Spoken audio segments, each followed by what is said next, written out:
بسم اللہ الرحمن الرحیم۔ السلام علیکم۔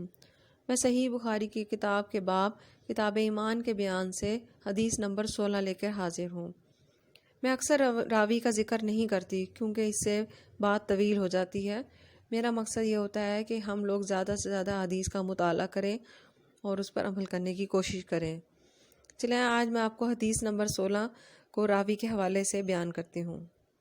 ہمیں محمد بن مسنہ نے یہ حدیث بیان کی، ان کو عبد الوہاب ثقفی نے، ان کو ایوب نے، وہ ابو قلابہ سے روایت کرتے ہیں، وہ انس رضی اللہ تعالیٰ عنہ سے ناقل ہیں۔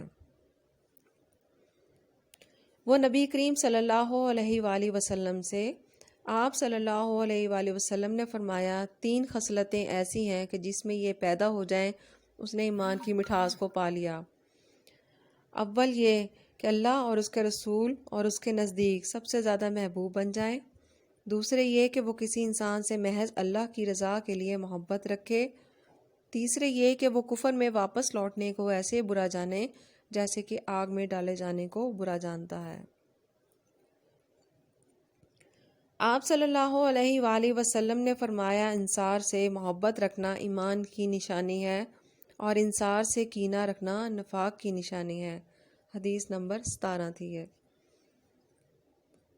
عبادہ بن صامت رضی اللہ تعالیٰ عنہ جو بدر کی لڑائی میں شریک تھے اور لیلۃ العقبہ کے 12 نقیبوں میں سے تھے، فرماتے ہیں کہ رسول صلی اللہ علیہ وآلہ وسلم نے اس وقت جب آپ کے گرد صحابہ کی ایک جماعت بیٹھی ہوئی تھی، فرمایا کہ مجھ سے بیعت کرو اس بات پر کہ اللہ کے نزدیک کسی کو شریک نہ کرو گے، چوری نہ کرو گے، زنا نہ کرو گے، اپنی اولاد کو قتل نہ کرو گے اور نہ عمدن کسی پر کوئی ناحق بہتان باندھو گے اور کسی بھی اچھی بات میں اللہ کی نافرمانی نہ کرو گے۔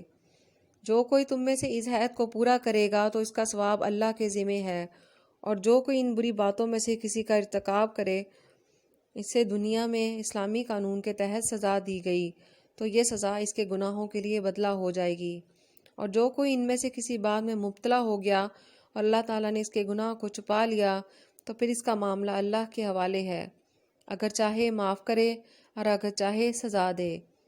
عبادہ کہتے ہیں کہ پھر ہم سب نے ان سب باتوں پر آپ صلی اللہ علیہ وآلہ وسلم سے بیعت کر لی۔ یہ تھی حدیث نمبر 18۔ حدیث نمبر 19 ہے۔ رسول صلی اللہ علیہ وآلہ وسلم نے فرمایا، وہ وقت قریب ہے جب مسلمان کا سب سے عمدہ مال اس کی بکریاں ہوں گی، جن کے پیچھے وہ پہاڑوں کی چوٹیوں اور برساتی وادیوں میں اپنے دین کو بچانے کے لیے بھاگ جائے گا۔ اللہ تعالی ہم سب کو احادیث پر عمل کرنے اور اس کو سننے کی توفیق عطا فرمائے۔ جزاک اللہ۔